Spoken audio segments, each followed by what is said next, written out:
Bienvenidos a nuestro podcast de Agile & Go. Agilidad con calidad.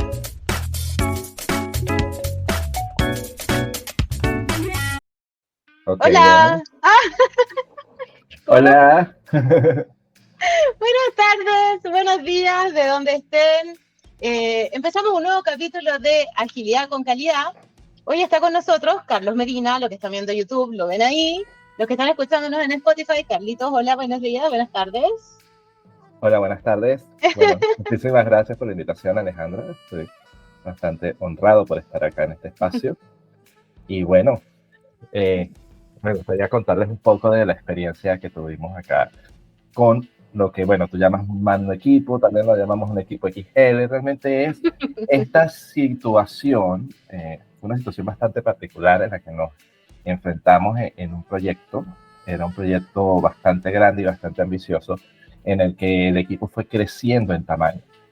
Pues empezó siendo un equipo, era un equipo de desarrollo que estaba a cargo de llevar una migración de una aplicación mobile bastante grande a una arquitectura nativa, a partir de una arquitectura híbrida. Y la estrategia que ellos siguieron fue empezar a incorporar a personas de distintas partes de la organización para que se fueran empapando en esta nueva tecnología. Entonces el proyecto servía tanto para hacer la migración como para hacer el entrenamiento de estas personas en esta nueva plataforma, en la cual muchos no eran expertos. Y llegó un momento en que el equipo creció tanto que llegamos a tener más de 45 personas, incluso en un 45. sprint. Sí, incluso en un sprint llegó a ser mucho más de 55, 56 personas. Una locura, una Sí, locura. una locura. Bueno, antes de partir con todo esto, yo creo contarles un poquito quién es Carlos Medina. Carlos Medina es Agile Coach y Technical Lead, pero además en este momento está trabajando como Project Manager en ThoughtWorks. De hecho, los que están en Spotify luego se pueden venir a YouTube, porque abajo vamos a dejar en los comentarios el link a un blog que escribiste tú con Johan Páez sobre este mismo proceso que ocurrió de cómo enfrentarnos a un equipo XL, a un magno equipo que existió y hacer agilidad con un equipo que no tenía expertise en agilidad, ¿cierto? Era un equipo que no estaba conformado pensando totalmente en la agilidad. No estaba conformado pensando en la agilidad. Las circunstancias nos llevaban a ser ágiles. Uno de los grandes retos que hubo fue que efectivamente cuando tú tienes un equipo, la cantidad de canales de comunicación que vas a tener van a ser directamente proporcional a la cantidad de personas. Llega un momento en el que cuando esta cantidad de personas del equipo crece, es a nivel exponencial la cantidad de posibles canales de comunicación que vas a tener. Entonces, ¿qué sucede? La comunicación dentro de la agilidad es un elemento clave y justamente para podernos adaptar continuamente al cambio y estar generando este valor continuo y poder cumplir por los plazos establecidos, porque no olvidemos que este es un negocio, necesitábamos de alguna u otra forma gestionar estos canales de comunicación y gestionar toda la estructura del equipo para estar entregando valor continuamente. Entonces, allí fue un reto importante. Yo creo que uno de los errores tempranos que cometieron o que se cometieron en el equipo fue enfocarnos en dividir antes de generar valor. Es decir, Dividir. sí, los primeros enfoques fueron como que vamos a ver cuál es la mejor estrategia para dividir el equipo, porque esto es inviable. Entonces, a la par de que estaban buscando la forma de dividir y negociando con las distintas partes para poder lograr esa división, estábamos acumulando un backlog excesivo de cosas que no se estaban cerrando porque no se estaba gestionando bien el día a día, en el delivery. Entonces allí es donde empiezan a ver estos retos de que realmente dan cuenta un poco de que no era factible de entrada dividir el equipo, además de que las figuras que estaban liderando, en este caso esta migración, eran muy pocas personas que necesitaban tener una visibilidad de todo lo que estaba pasando. El dividir el equipo en equipos más pequeños nos entregaba varios equipos en los que ellos tenían que estar simultáneamente coordinando y varias reuniones en las que ellos tenían que estar simultáneamente asistiendo. Y a Como que veces no querían tenían. escalar el producto en varios equipos para trabajar en un solo producto. Efectivamente, esa fue una estrategia que se quería hacer al principio, así como que tratar de, pero perdíamos la esencia de que realmente era un solo producto. Y una de las ventajas que teníamos acá, que era justamente la que hizo que subestimáramos el impacto del tamaño del equipo, era que había muy poca incertidumbre en temas de las funcionalidades que se estaban entregando. A ver, esta es una empresa peruana, que digamos que es una startup que está soportada por un banco importante en Perú. Ellos tenían un servicio de billetera digital que fue creciendo de manera importante en los últimos años y la arquitectura no soportaba ese crecimiento. Entonces ellos deciden, su estrategia es, vamos a migrar a una nueva arquitectura que nos permita apalancarnos también en mejores prácticas de ingeniería, como integración continua, como QA automatizado, de alguna u otra forma, una plataforma nativa que nos iba a permitir también tener mayor, digamos que escalabilidad a nivel del código, porque íbamos a poder aprovechar mejor los componentes nativos del sistema operativo móvil en el que estábamos, y eso también le iba a brindar cierta estabilidad a la arquitectura. Y además de eso, nos iba a permitir que esta aplicación sirviera como una super app a la que se pudieran unir otros ecosistemas y otras aplicaciones desarrolladas tanto internamente como externamente, pero de manera muy transparente o de manera muy sencilla. Entonces, con esta visión, su primer enfoque fue, vamos a tomar todas las funcionalidades que tiene actualmente la aplicación y vamos a llevarlas a esta nueva arquitectura. Y dijeron, ahí estamos minimizando el nivel de incertidumbre que hay en cuanto a las funcionalidades. Básicamente, no tenemos que reinventar la rueda en este momento. Solamente tenemos que tomarle una foto a lo que está y dibujar eso que está en esta nueva arquitectura, sin considerando que después se le iban a agregar las nuevas funcionalidades que ellos tenían en su backlog, las iban a empezar a trabajar en la nueva arquitectura. Entonces esta estrategia les servía y les dotaba como que de cierta ventaja, porque ellos esperaban que esto les iba a permitir entregar más rápido. No tenemos que estar negociando requisitos, no tenemos que estar haciendo investigaciones justamente de qué es lo que vamos a entregarle al cliente, porque le estamos entregando lo mismo, la misma experiencia. No la estamos mejorando todavía. Entonces, esto les permitió tomarse la libertad de ir agregando a personas al equipo.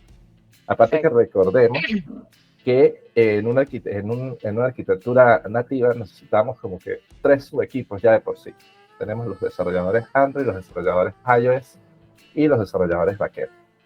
Entonces esa coordinación ya estaba definida y ya eso garantizaba que hubiera ya dentro de todo esto, hubieran 3 grupos claramente identificados.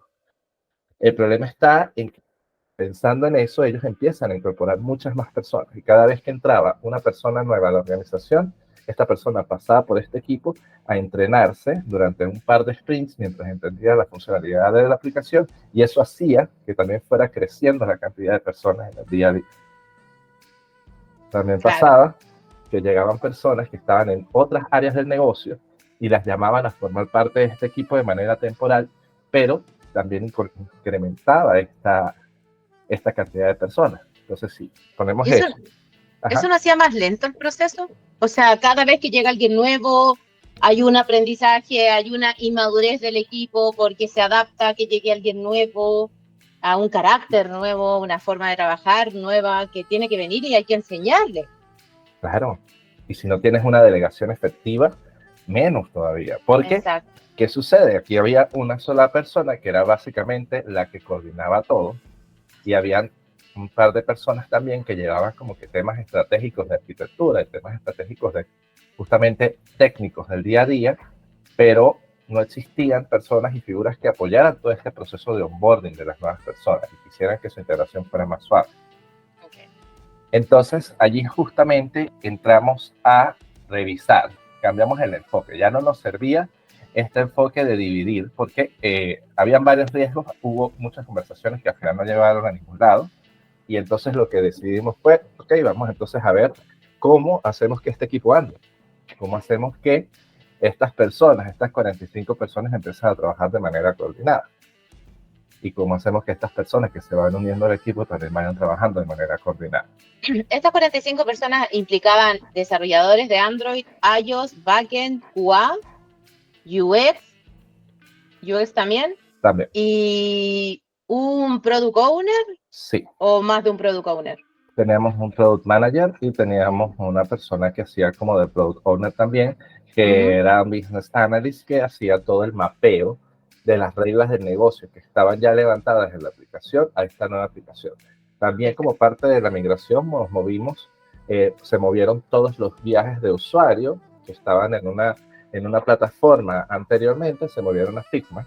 Entonces allí empezaron también, parte del flujo era que este equipo estaba a la par tratando de mover todos estos componentes, el desarrollador estaba levantando los flujos de usuarios alineados con este flujo de Figma y después los desarrolladores se iban y lo implementaban.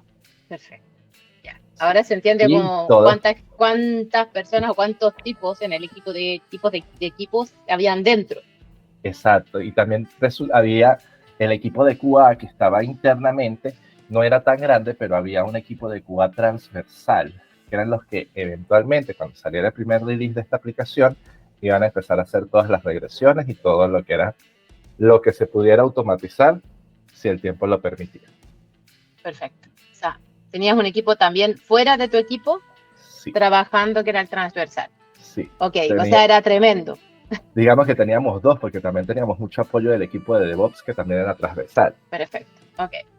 Y el equipo de diseño, de Design System, que también se estaba llevando, cuando se estaba montando el Figma, también querían documentar todo a través de un Design System. Eso también se estaba haciendo para mí. Ok. O sea, tenías de verdad que hacer un control extraño entre un montón de equipos que debían coordinarse para poder sacar a producción, que ese ASTIS sea el tu vida ahora, sea igual, y le entregue la misma experiencia al cliente, pero en una estructura que no explote. Totalmente. Ok, perfecto. Sí.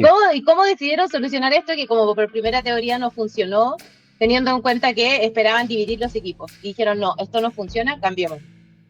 Esto no funciona, cambiemos. Entonces vamos a tomar un enfoque un poco distinto. Lo primero que hicimos fue definir a nivel de equipo global, hicimos de alguna forma una división. Y esta división, aparte de estar centrada en las plataformas como tal, también estaba centrada en áreas de dominio. Como había la característica de que la aplicación tenía diferentes grupos de funcionalidades, nosotros básicamente podíamos tener desarrolladores que fueran los que coordinaban todo lo que tenía que ver con esas funcionalidades. Por ejemplo, el login de usuarios, por ejemplo, no sé, la trazabilidad, el onboarding, todo ese tipo de funcionalidades que se estaban haciendo, teníamos un grupo de desarrolladores por plataforma que venían siendo como los focal points que llevaban esas áreas justamente. Entonces, ¿qué nos permitía eso? Nos permitía que si existía una figura de Tech Lead a nivel de Android, una figura de Tech Lead a nivel de iOS y una figura a nivel de backend, esas figuras se coordinaban internamente con los focal points de cada una de las funcionalidades y podían saber el estado de avance, podían saber si existía algún bloqueo y podían coordinar o delegar en ellos que se avanzara en alguno de estos grupos. Entonces ya allí hubo una división importante del trabajo que permitió justamente alcanzar esa delegación efectiva. ¿En QA también hicieron eso? En QA se hizo. De entrada lo estábamos haciendo para a nivel de plataforma.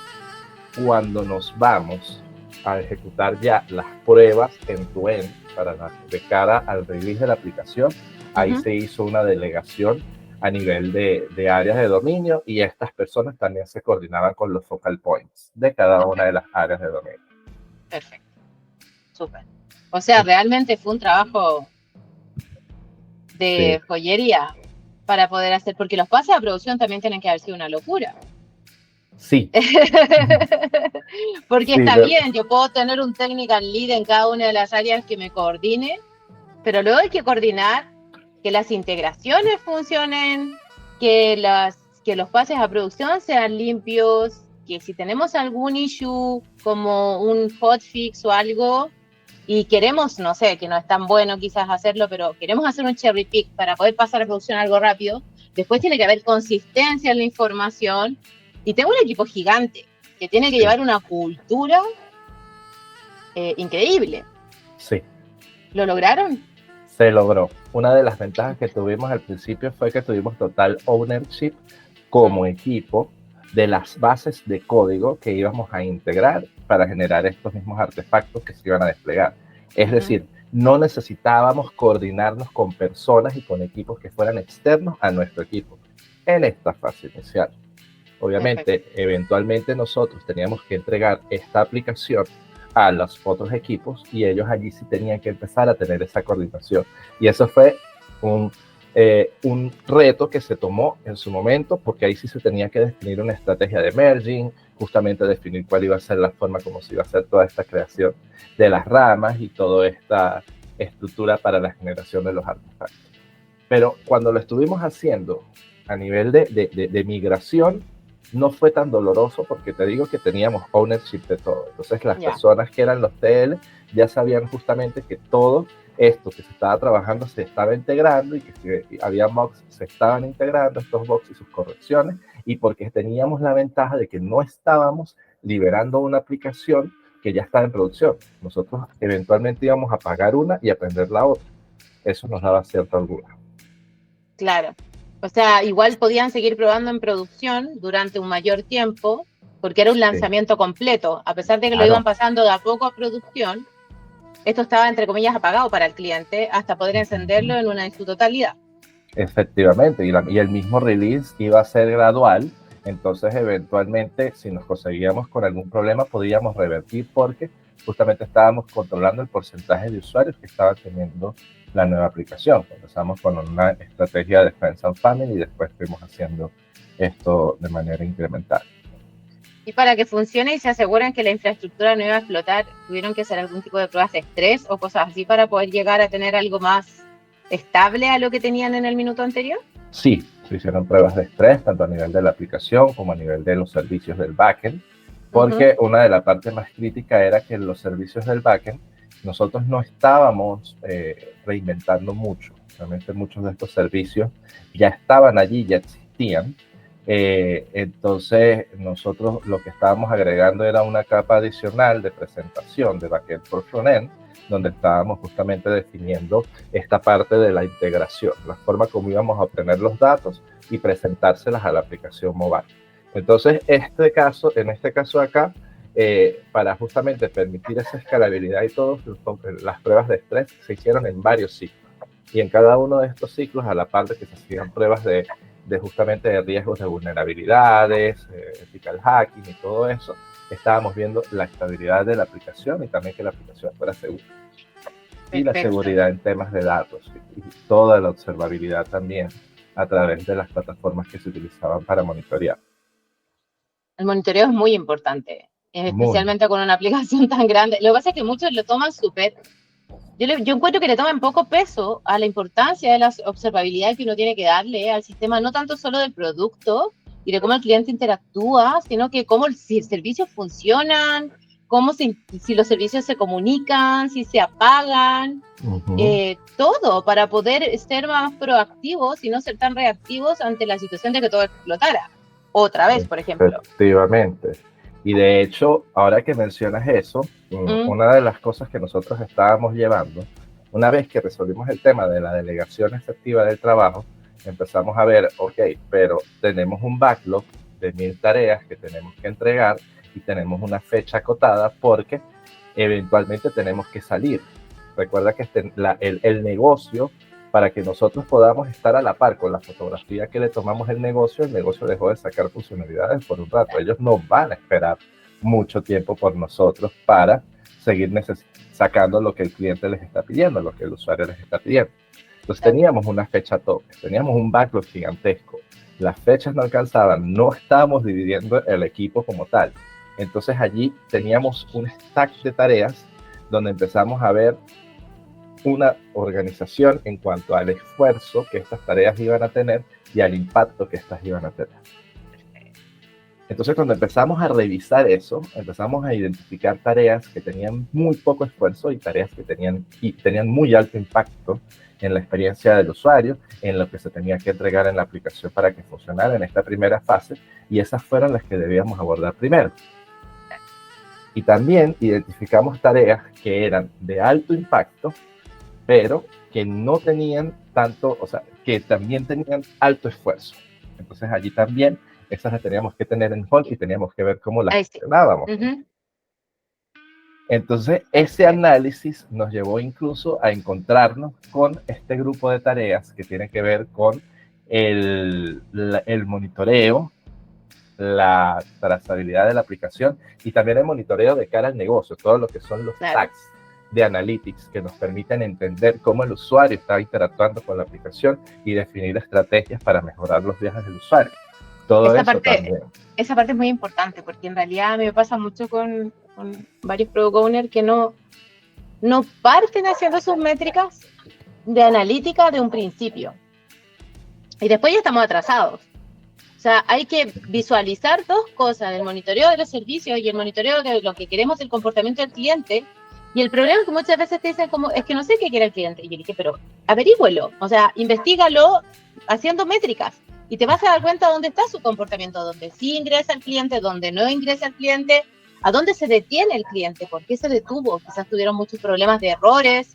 Entonces, esa lógica de entender el negocio, muchas veces esa como investigación hace mucha falta. Y más en un producto que tiene que pegar un impacto tan grande como el de ustedes. Ahora, si tú me dijeras como, una cosa antes que te quería preguntar.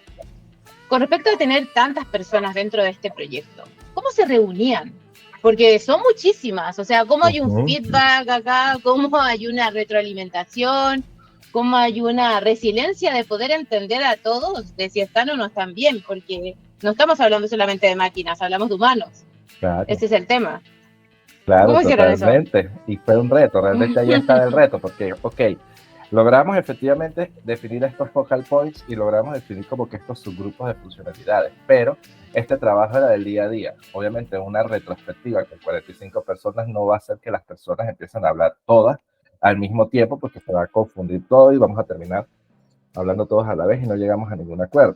Ahí la estrategia claramente fue crear grupos de salas pequeñas donde se fomentaran esas conversaciones, pero que esos grupos fueran apoyados y facilitados por estas personas que estaban teniendo estos roles de liderazgo dentro de estos subequipos. También tratamos de mantener, de que cada persona como que tuviera más contacto con las personas que estuvieran liderando su grupo de trabajo. Recuerda que esto es igual, yo podía estar trabajando en historias que estuvieran en más de un área de dominio, pero cada historia iba a tener su focal point, entonces yo iba a estar moviendo por allí. Una de las cosas que fue clave para nosotros fue medir la salud del equipo. Nosotros estábamos cada 2 meses midiendo la salud del equipo mediante una encuesta que le enviábamos a todas las personas en la que evaluamos distintos aspectos. Eso nos permitía saber cómo dirigir nuestra estrategia para reforzar estas cosas. También, otro de los elementos que también fue sumamente clave fue ponernos a revisitar todos los acuerdos de equipo que nos permitían justamente llegar a esta evaluación y a saber qué era lo que realmente, dónde estaban los principales dolores, donde podíamos mejorar. Perfecto. O sea, de verdad fue un trabajo gigante. Sí, realmente creo que las sesiones que fueron más exhaustivas fueron estas de acuerdos de equipo, porque revisamos varios acuerdos. No fue, digamos que estuvimos revisando cómo iba a ser la comunicación, los canales que íbamos a utilizar, todos estos canales que ya estaban definidos, cuál iba a ser el propósito de cada uno de estos canales. Después identificamos los roles y expectativas que se tenían de cada una de las personas que estaban tomando estas figuras de liderazgo. Volvimos a revisitar todo lo que era el flujo de trabajo para determinar cuáles eran las características que tenía que tener cada Product Backlog Item para moverse entre un elemento del tablero Kanban al elemento siguiente. Y allí también justamente tuvimos que ver qué pasaba cuando se regresaba. ¿Qué pasa si esto se regresa? ¿A dónde se regresa? ¿Qué es lo que pasa si tú has conseguido un defecto? ¿Va a crear un bug como una historia nueva? ¿Devuelve la tarjeta? Todo ese tipo de decisiones que se están tomando en el día a día tienen que ver con eso. Entonces, eso nos permitió acotar un poco las reglas del juego. y nos permitió de alguna forma que la comunicación fluyera mejor. Definimos, revisamos todas nuestras ceremonias y dejamos solamente aquellas que fueran esenciales. También a nivel de plataforma, a nivel de área funcional, se tenían ceremonias especiales donde ellos coordinaban justamente las tareas que iban a tener. La daily, por ejemplo, cambiamos el enfoque de la daily. Con 45 personas es imposible que cada persona diga lo que hizo ayer, lo que va a hacer hoy. Y de hecho, daily, eso es, perdona, pero eso es súper común. A mí me ha pasado muchas veces que dicen, hola, por eso se me ocurrió hacer esto contigo. Porque yo he escuchado en varios cursos, no solo conmigo, sino que en cursos que yo he estado. ¿Cómo lo puedo hacer si en mi daily yo no alcanzo en 15 minutos porque somos 25? Y es como, pero es que entonces no estás haciendo Scrum, es otro modelo. No sirve una daily de 15 minutos claramente, porque nadie alcanza a hablar en menos de un minuto. Entonces, ¿cómo lo hicieron ustedes? ¿Cómo sobrevivieron a ese proceso? Sí, mira, recuerda que, bueno, igual el tema de lo que son las preguntas ya últimamente no se está estirando mucho a hacer las 3 preguntas claras de la daily, pero nuestra daily pasó a ser más una instancia de sincronización. La gente hablaba de los bloqueos que había tenido el día anterior, información importante de interés para el resto de los equipos, y básicamente de allí se iban a reunirse a tener cualquier otra de las cosas. Necesito hacer un desk check de esta tarea que ya terminé, necesito revisar esta tarea que voy a tomar, necesito coordinarme con este bloqueo, y ahí se levantaban ese tipo de instancias. La daily pasaba a ser más una instancia de cooperación entre el equipo que definía la pauta de lo que iba a hacerse después. Perfecto. Y después los equipos se reunían por sí solos, los más pequeñitos, para poder ir trabajando un poco más, ¿o no? Sí, efectivamente. Claro, había roles que eran súper más demandados, que eran, por ejemplo, el Product Manager, que no estaba presente en cuando podía coordinarse, si necesitábamos coordinarnos con QA, con UX. Allí había que cuadrar un poco la fila, pero definimos una ceremonia abierta donde ya se sabía que ellos iban a estar y lo que se hacía era una especie de hacer la fila mientras los demás hablaban y no funcionaba. Al final funcionaba porque se lograban aclarar las dudas y el equipo iba entregando resultados. También instancias como las retrospectivas. En las retrospectivas era más complicado porque eran instancias donde tenía que haber un espacio seguro. Y cuando es un espacio tan grande, la sensación de espacio seguro peligra. Entonces, justamente, estas conversaciones sí se hacían a veces en espacios más pequeños o se dividían la sala en grupos pequeños y se coordinaban a nivel de global. Grupos pequeños mixeados, por así decirlo. No grupos específicos de lo mismo, que trabajaran en lo mismo todo el tiempo, sino que mixeados entre ellos para poder hacer un feedback mejor. Sí, se trataba de buscar que fueran equipos mixtos. Bueno, fue un gran desafío, de verdad. Ya, aunque no lo creas, ya llevamos media hora. Wow. La mayoría me dice lo mismo cada vez que hablamos.